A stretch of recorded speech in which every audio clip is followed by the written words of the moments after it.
Hello, everybody. Welcome to From Pain to Passion, both a YouTube channel and a podcast. Today, we have a really special guest, Mr. Ben Hinton.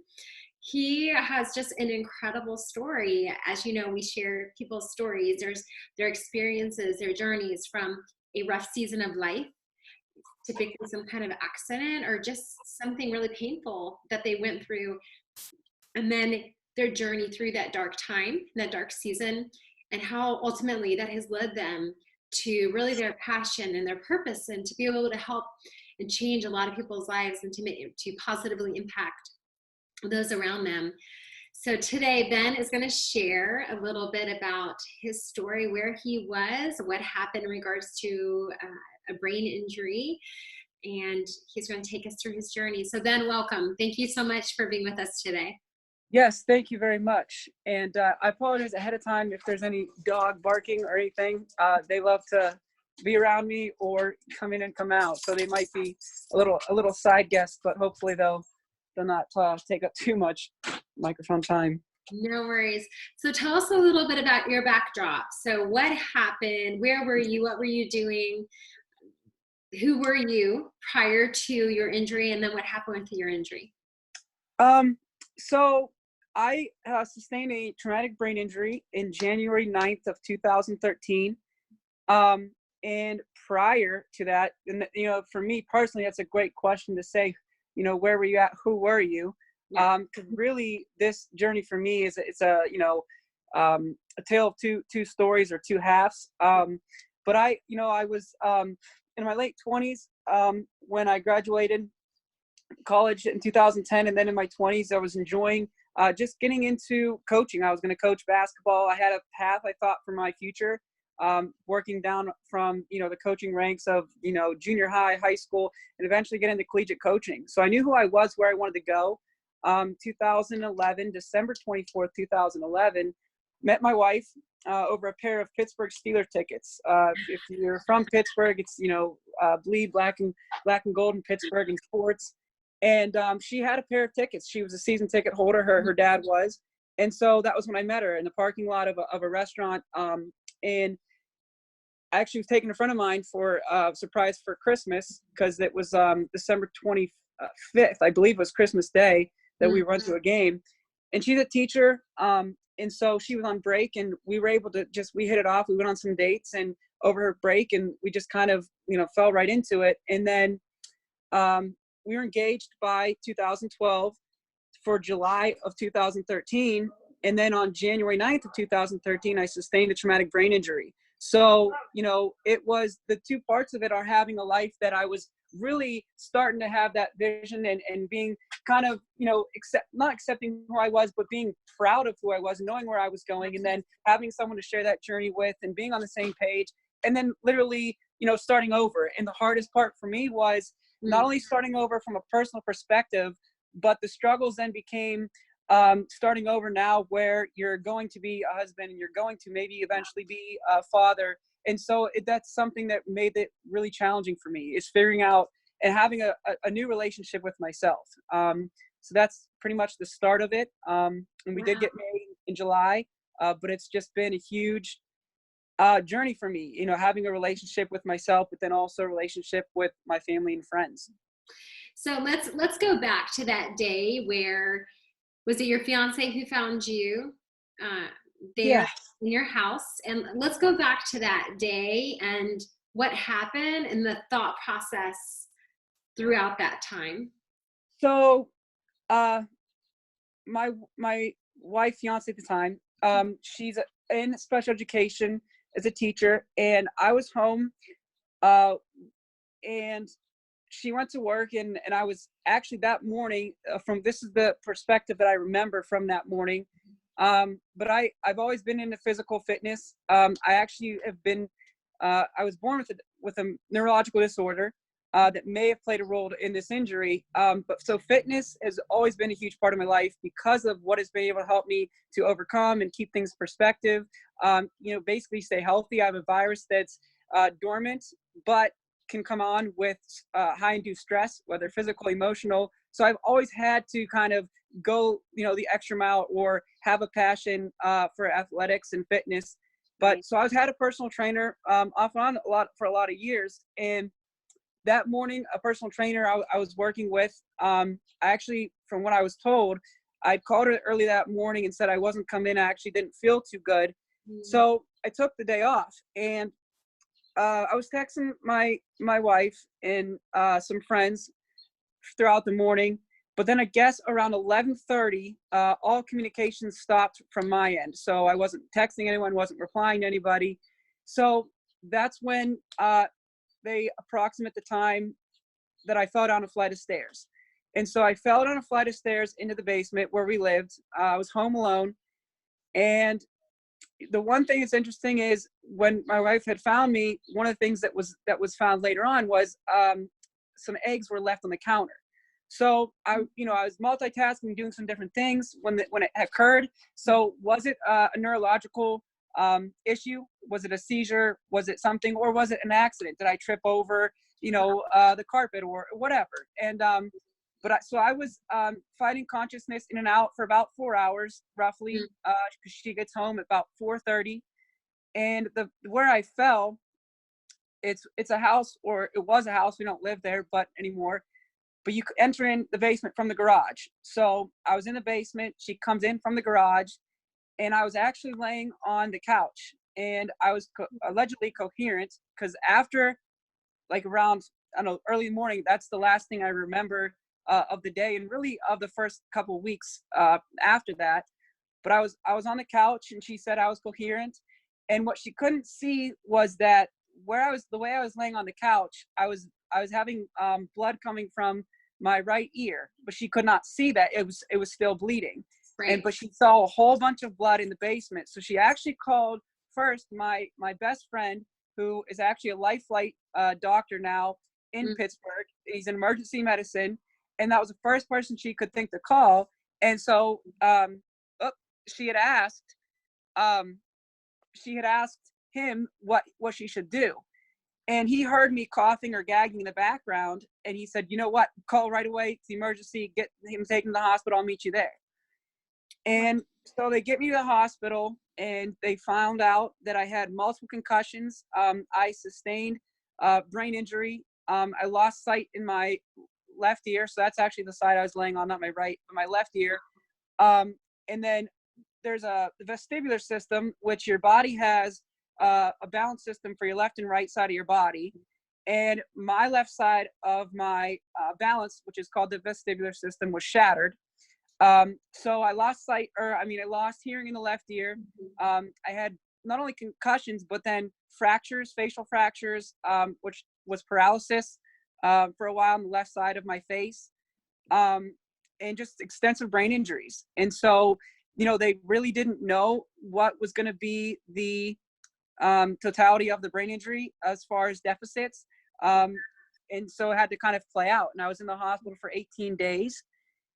And miraculously, not only miraculously that I shouldn't have made it, but miraculously the amount of deficits that I have overcome since then have been just an absolute blessing. So during that, where was your head space, your heart space? Because you obviously were fully functioning, you had a life, you were excited about the future, then suddenly all of that has changed. What was your thought process during that point? So my thought process was that I wasn't mad at God, but it was the first time that I legit felt lost. When I was growing up with the neurological disorder that I've had to deal with my whole life, it's called meningitis encephalitis. And one of the things that it did was, when I was 11 years old, I lost sight in my right eye because of the not disorder, but because of the virus. It was active in my retina, which caused something called retinal necrosis. But when that happened, I was young enough, and I had I was surrounded by friends, and I loved basketball. That was my passion. So I was able to return to that quickly, or I wanted to return that to quickly. Always had this competitive side of me. And so I really didn't think twice about, questioning my faith, questioning things at that age. I just kind of wanted to get back out there. Yeah. And not be treated differently. Mm-hmm. And when I was 16, I almost lost sight in my left eye because of the virus. But it was the same thing. I didn't really, it affected me because of the ages I was and, being teased and things like that. But my faith was always strong. And I knew really my character was solid. And I also, I took a lot of pride in that I never took on labels from other people. Love that. But having a brain injury, though, was the first time that I let myself take on labels. And that was the biggest difference for me, where my faith was just shaken because, yeah. You have to stay up there. But do you know that I just have to be up there for a minute? No, go inside, please. I apologize. My 4-year-old, she's also likes to talk when I'm on the phone or apparently on a podcast. But my faith, that's why my faith was tested, because, for the first time in my life, really, I wasn't leading by faith. I was leading by fear. And for really the first 2 years of sustaining the injury, every single morning was a struggle because I only fell once to cause the physical damage. But every single morning, it was like Groundhog's Day. Every single morning, it was as if I fell again, from the mental side of things. So I literally was living in fear. And so that's what took me the longest to overcome. And life is 90% mental. So to have a brain injury, I have 90% of something to work on. So, it really shook my faith. And the thing that the first, for me personally, scripture that kind of helped me kind of get back on track, because I was taking on all these labels because it was from doctors, it was from, family and friends, people telling me how to live, and telling me basically what to expect. I had some doctors who in follow-ups would say things to me like, first off, I don't really remember a lot of that day, and 18 days I was in the hospital. So to have doctors, that you don't even know, but they know you more than you know yourself, really, because they were there and they can recollect things. And for their opening statement in a conversation to really say something like, man, you're really lucky. You were lucky to be alive. We didn't think you were going to make it. Like those kind of things, they really kind of cut deep a little bit, because it's like I wasn't even there. And so now my life just seemed controlled by everybody else, telling me what to think, telling me what to feel. And so I lived in fear, because it's like, okay, well, what can I do? What can I do? And I never lived like that before. So one of the things that started turning things around for me was 2 Timothy chapter 1, verse 7. I just happened to, I think my pastor actually brought it to me, and it's for God did not give us a spirit of timidity, but a spirit of power, love, and self-control. Yes. And so to hear those 3 things, and having it be that simple, to remember, power, love, self-control, to follow those 3 steps are the 3 biggest steps to help me in my recovery and kind of get back to, starting over, especially from a faith standpoint. Wow. Did you struggle with depression during that time? Did you feel depressed at where you were? Yes. I really only had, I think, one moment between now and 2020, so 7 years. I really only had 1 minute where you kind of questioned yourself to that point of, what's the point? Yeah. And actually, it was after we were fortunate enough to have, you just heard, a little one. She's now 4.5. And when she was months old, and one of the first times that I was home with her, I was getting a bath, and she was in the other room, and she was crying in her crib or some where she was laying or something like that, and I could see her. But I was in the bath, and I just had this moment as she's crying of, I don't know if I can do this. I don't know if I can be, because it was really one of the first times that I was alone with my daughter and she's crying. And having a brain injury, the biggest thing is when you live by fear, it's because you take everything personal. Wow. Because there's just so many boundaries that you have to relearn, so many things you have to relearn, emotions. And so, you know, having your own baby, your newborn baby cry, and it's just you and her, you can't help but take that personally, and it makes you feel like you're a failure.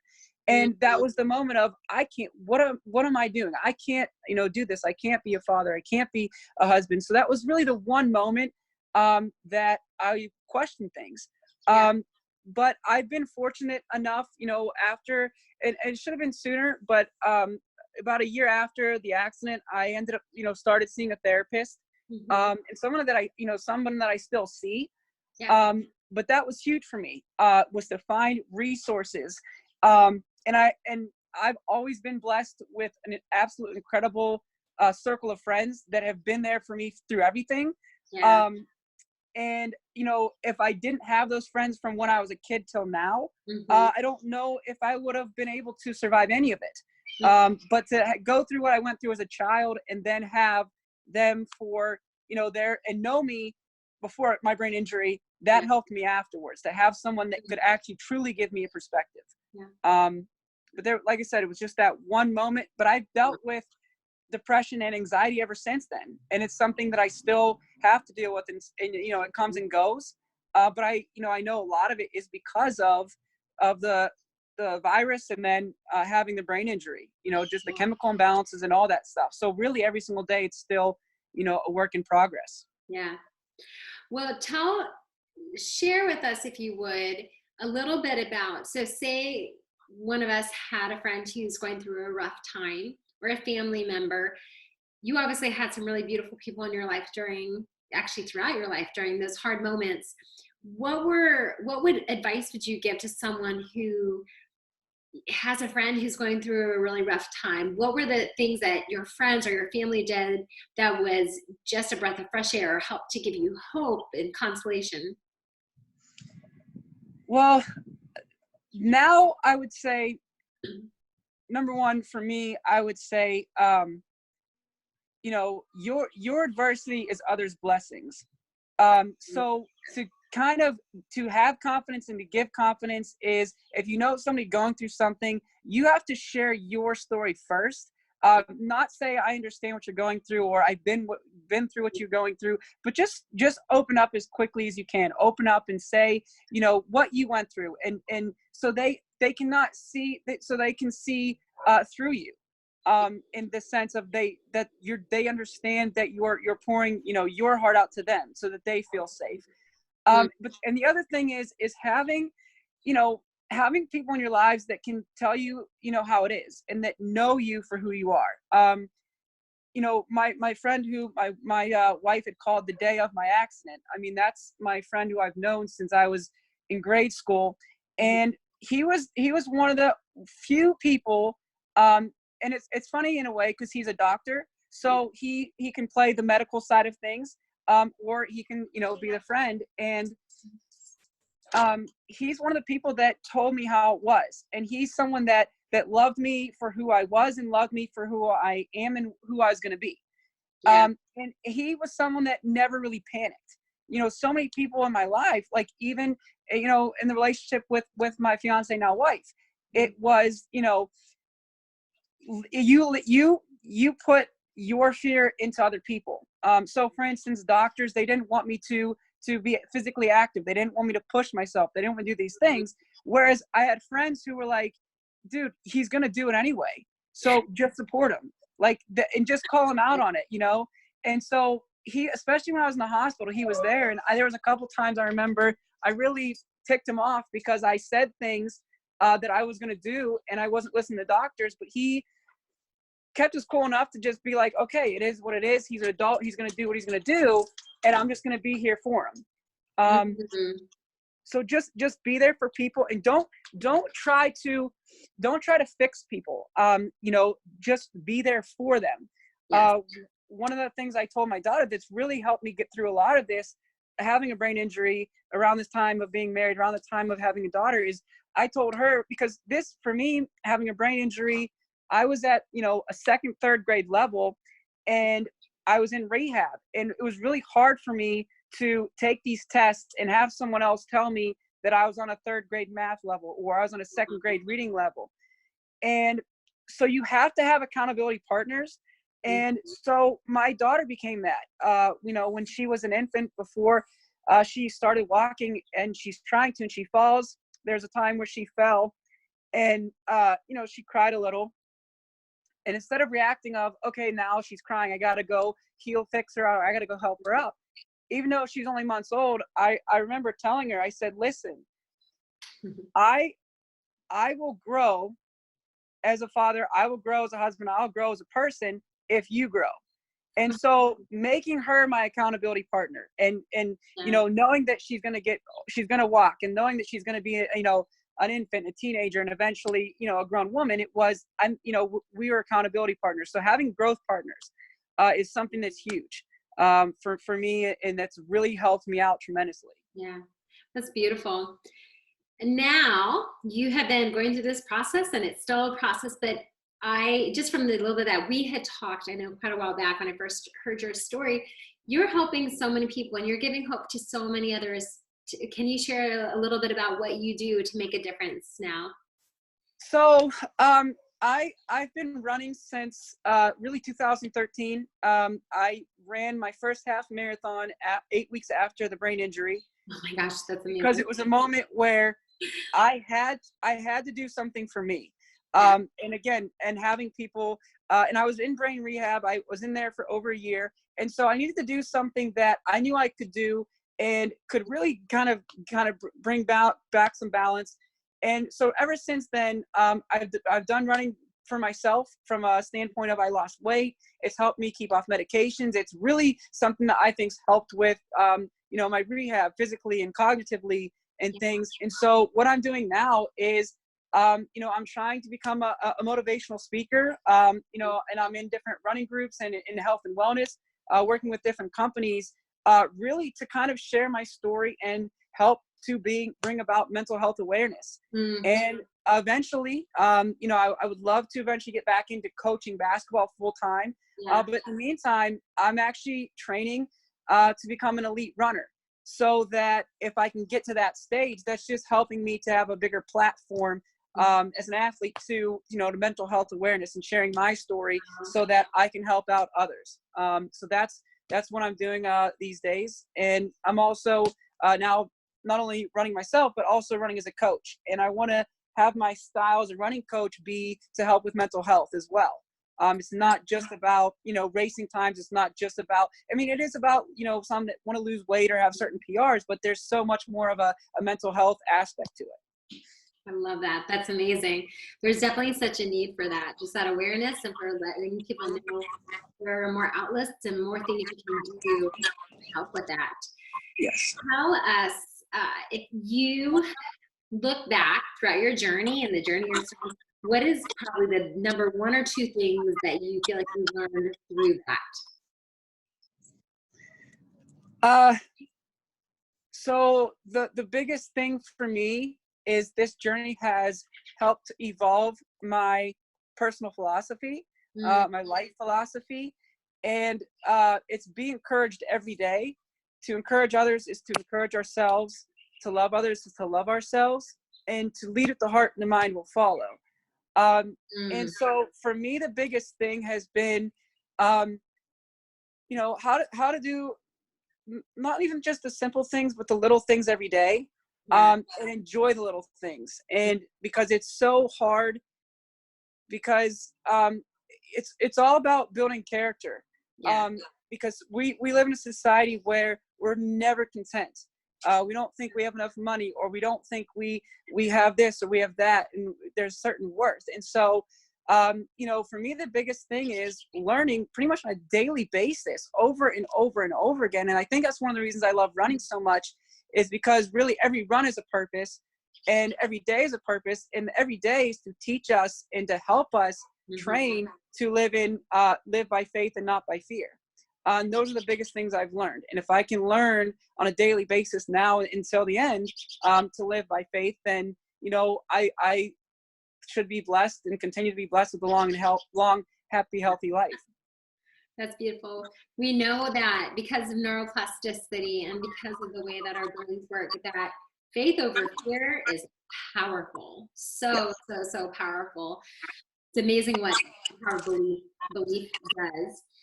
Share with us, please, what is one book you would recommend to everyone, or a book that has played a big part for you? So I have a book and I have two authors that I think need to be in everybody's, everyone's library. And really audio as well, podcasts like this one. There's so many great podcasts out there as well, or just on YouTube. You can find so many motivational audio on YouTube as well. But the three books are the book and then the two authors on top of that.